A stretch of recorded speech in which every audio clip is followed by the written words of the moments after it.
बच्चों, कैसे हो आप लोग।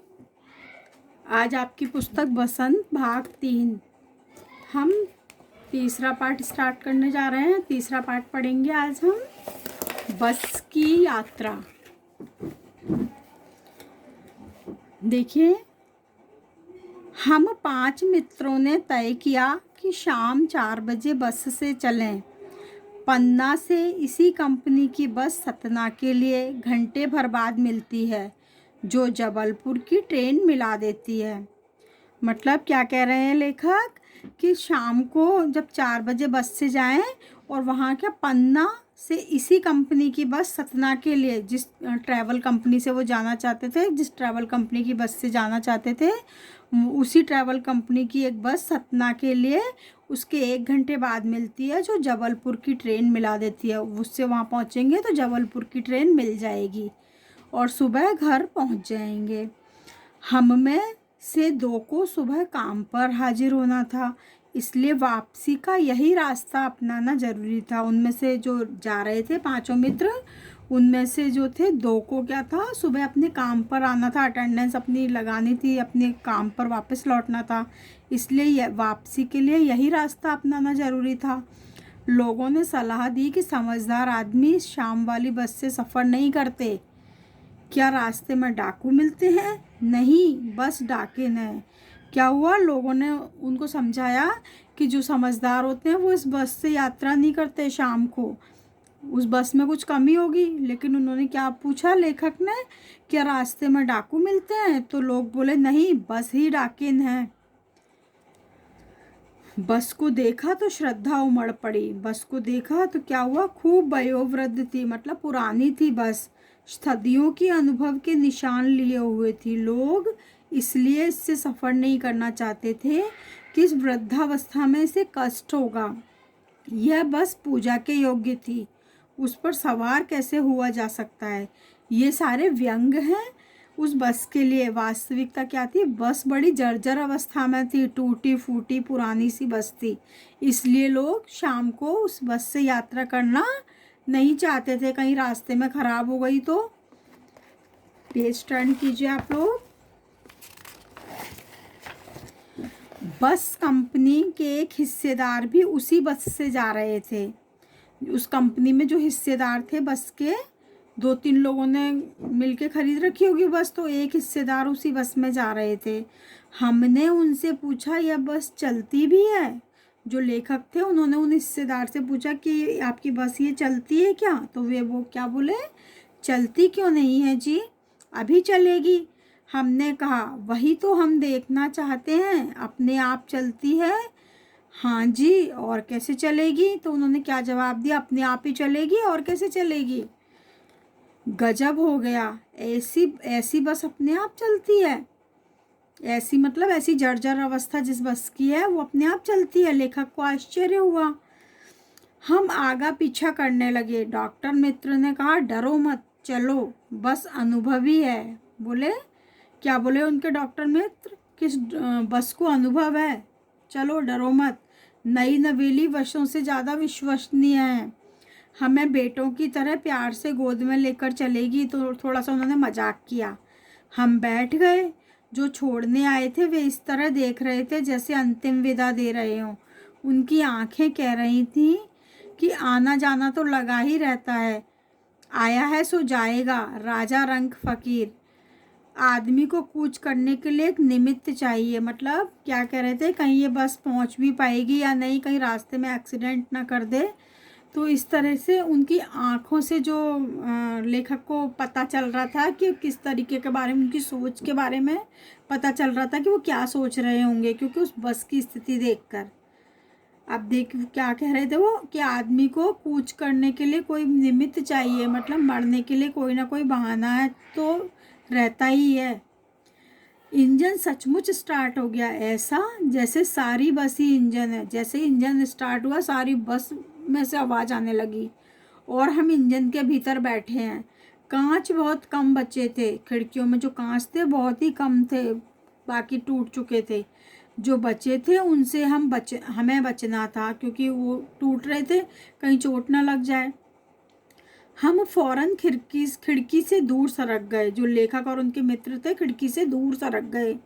इंजन चल रहा था। हमें लग रहा था कि हमारी सीट के नीचे इंजन है। बहुत तेज आवाज़ हो रही थी इंजन की। तो लेखक को लग रहा था, क्या लग रहा था लेखक को, कि हमारी सीट के नीचे ही जैसे इंजन लगा हुआ हो। अगला पेज देखिए बस में कैसे बैठे हुए हैं लेखक और उनके मित्र। अब अगले पेज पर आइए, पेज नंबर 15। बस सचमुच चल पड़ी और हमें लगा कि गांधी जी के असहयोग और सविनय अवज्ञा आंदोलनों के वक्त अवश्य जवान रही होगी। मतलब कितनी पुरानी बस होगी ये।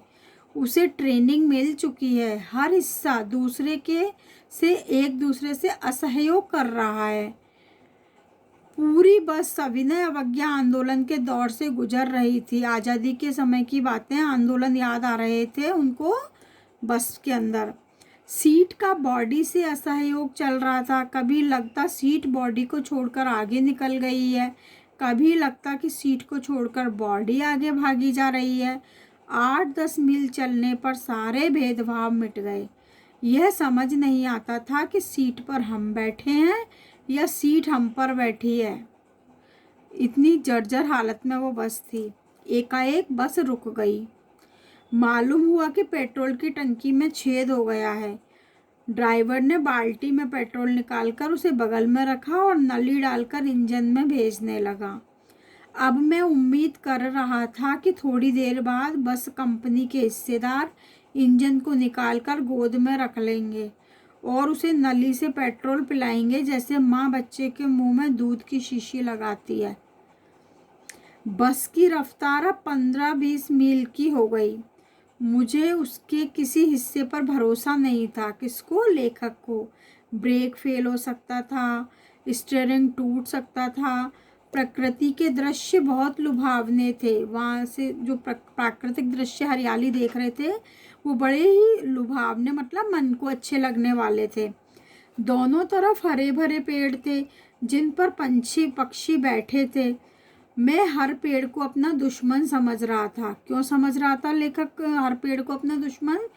जो भी पेड़ आता तो डर लगता कि बस इससे टकराएगी।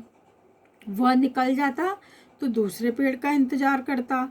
झील दिखती तो सोचता कि इसमें बस गोता लगा जाएगी। एकाएक फिर बस रुकी।